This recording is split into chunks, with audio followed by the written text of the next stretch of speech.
Olá, como é que vai? Tudo bem? Tudo em ordem?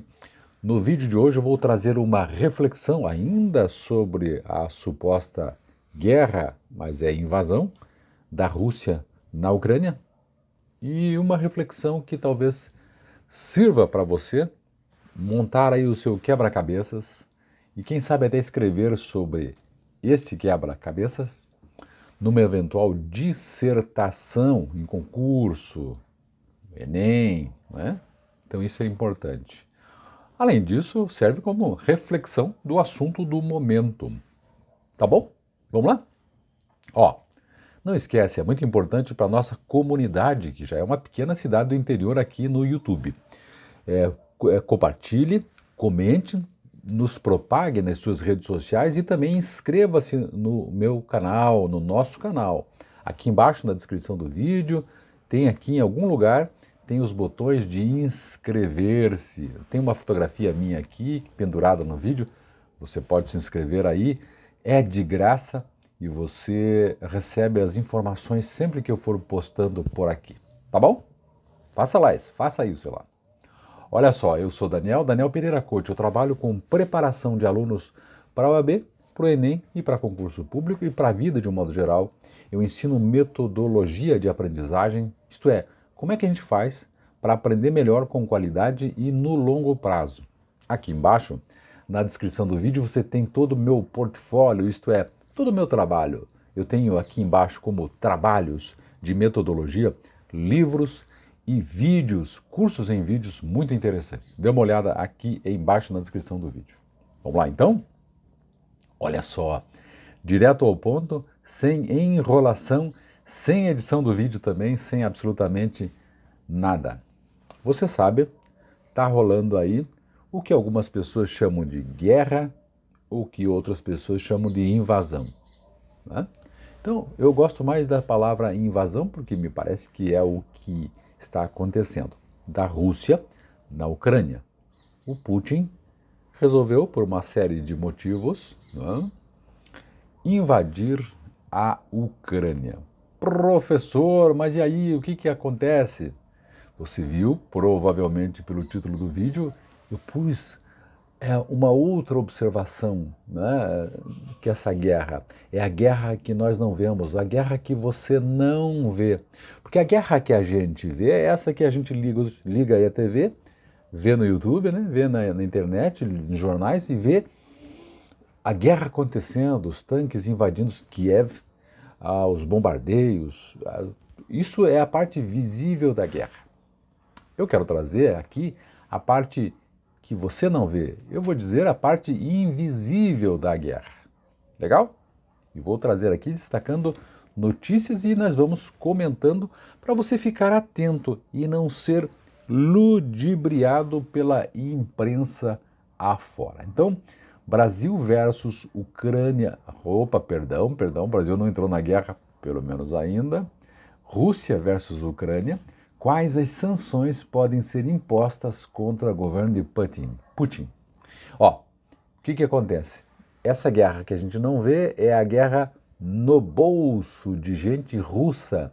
A guerra que a gente não vê é a guerra das sanções, não é a guerra de armas, é a guerra que afeta o bolso. E segundo os mais antigos, a parte mais sensível do ser humano é o bolso, o bolso. Portanto, escute aí comigo as notícias que eu vou lhe dar e a gente vai debatendo aqui. Vamos lá?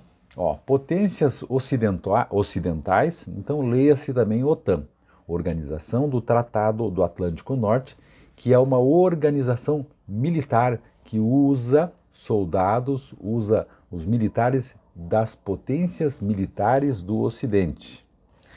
Isso foi criado na época da Guerra Fria, lá atrás, para combater a antiga União Soviética, hoje Rússia. Porque a União Soviética, você sabe, foi desmembrada, e aí ficou a Rússia e mais um ou outro país satélite. Pois bem, naquela época, criou-se a OTAN para fazer frente militarmente à, na época, União Soviética. Só que a União Soviética foi embora, mas a OTAN ficou. Por que será, né? Não tem bobo nesse mundo. E hoje a OTAN é um organismo internacional chefiado pelas grandes nações ocidentais, que tem poderio, grana e bélico, poderio de guerra bastante grande. Pois bem, vamos voltar um passo antes. Então, as potências ocidentais, essas aí que são, aspas, donas da OTAN, estão ameaçando a Rússia com severas sanções econômicas. Bom, a OTAN pode até entrar na guerra, né? Tem a parte lá, mas a outra guerra que nós não vemos são as sanções econômicas para tentar impedir, no caso aqui, a invasão da Ucrânia, que já aconteceu. O Reino Unido já tinha anunciado sanções contra 5 bancos e 3 bilionários da Rússia. Vamos desdobrar essa notícia aqui para a gente poder entender melhor.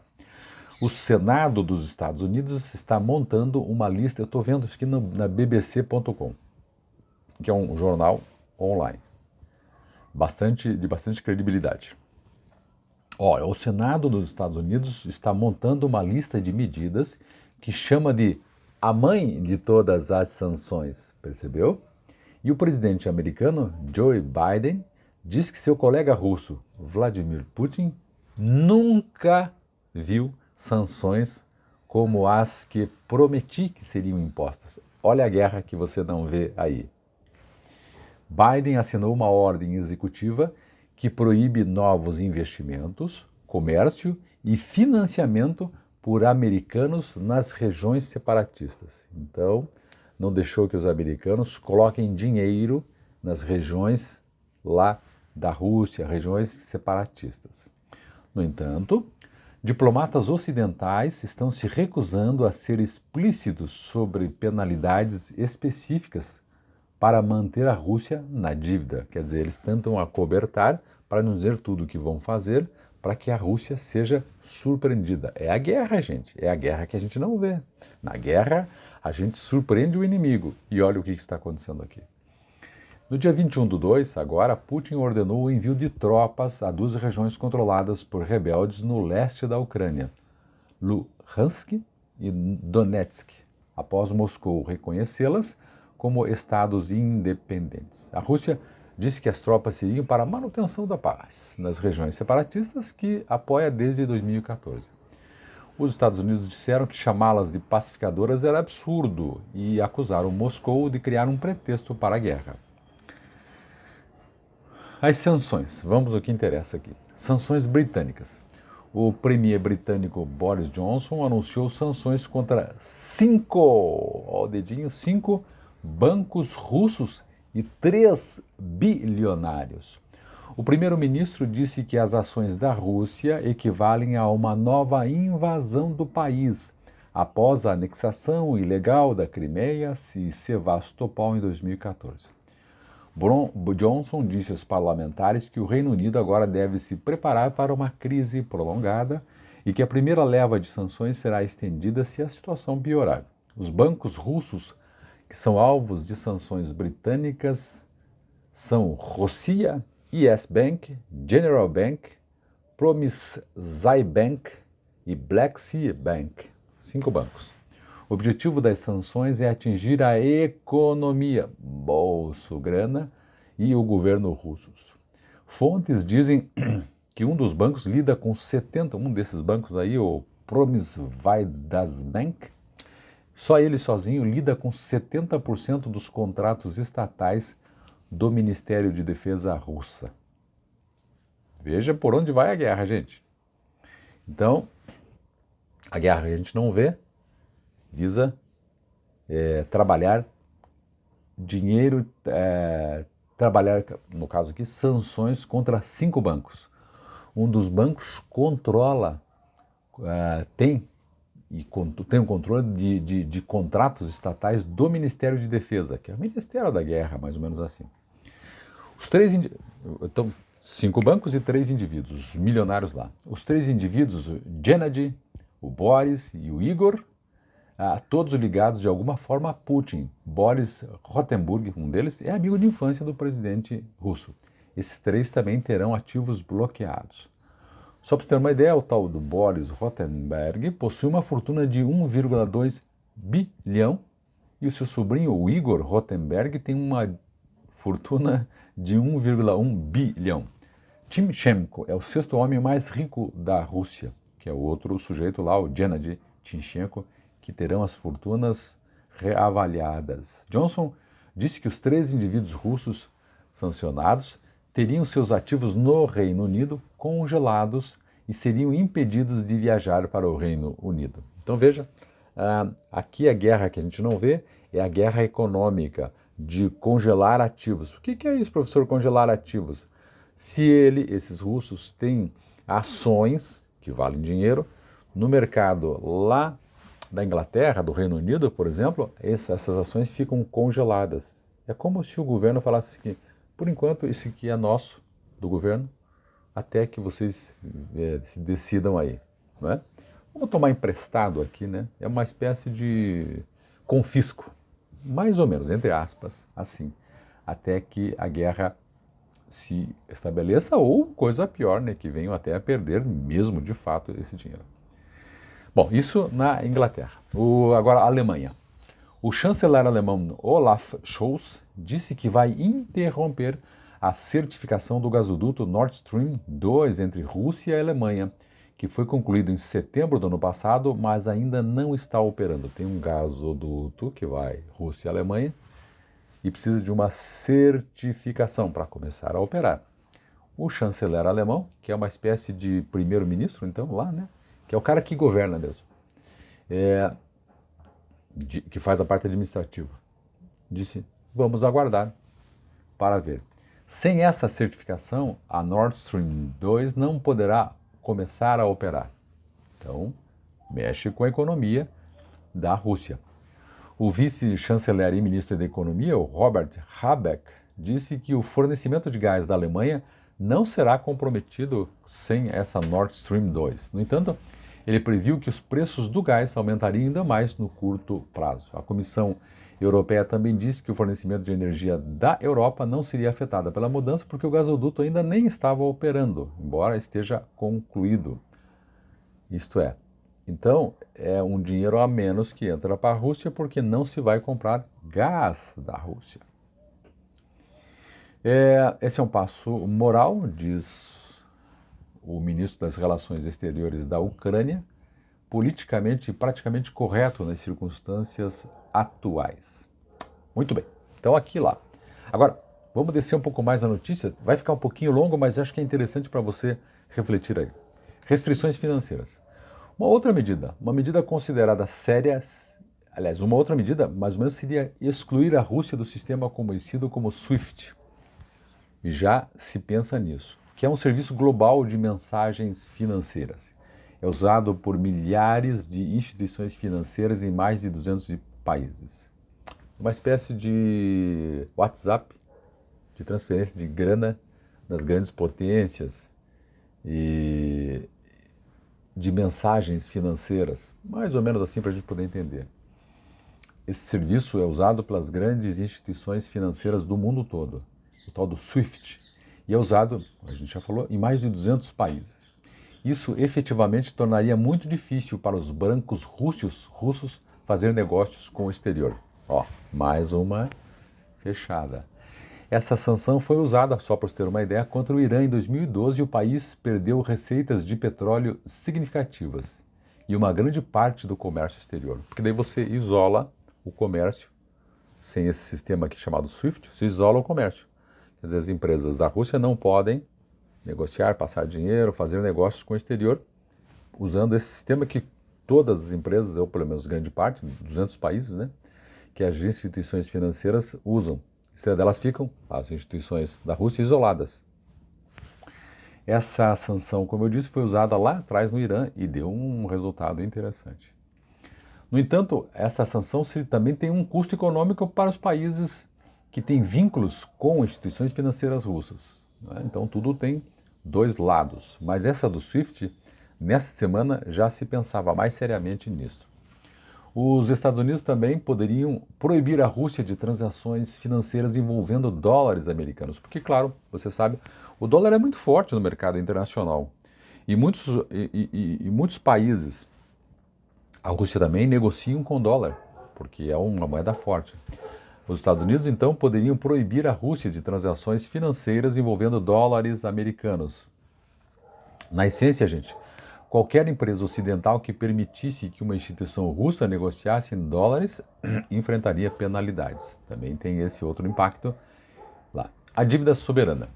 As potências ocidentais também poderiam tomar dívidas para bloquear ainda mais o acesso da Rússia aos mercados internacionais de dívida. Explicando melhor. Todos os países que estão assim meio mal das pernas, aliás, quase todos os países, né? E eles têm dívida externa.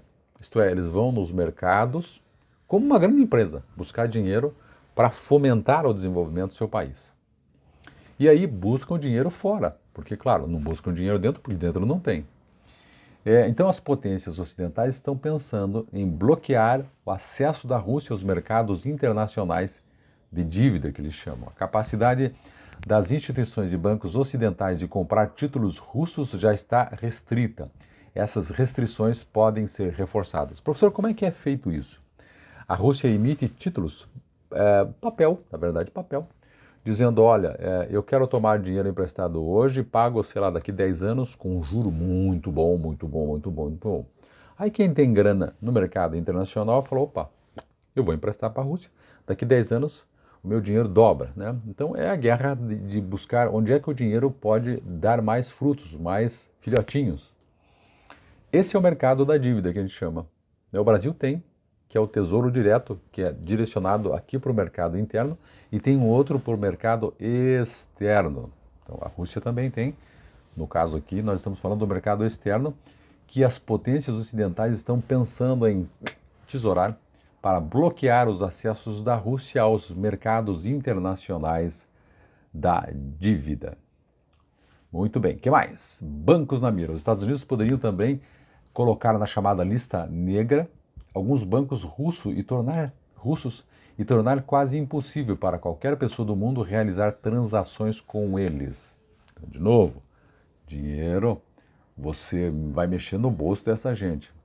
Também você pode aumentar uma taxação, não, mas taxar muito mais determinados produtos que são vendidos pela Rússia, de modo que no mercado internacional o preço fique muito mais caro. Aí, óbvio, não tem concorrência, porque ela não vai ter concorrência, ou ninguém vai querer comprar, evidentemente, porque é muito mais caro. Por exemplo, temos microchips, né?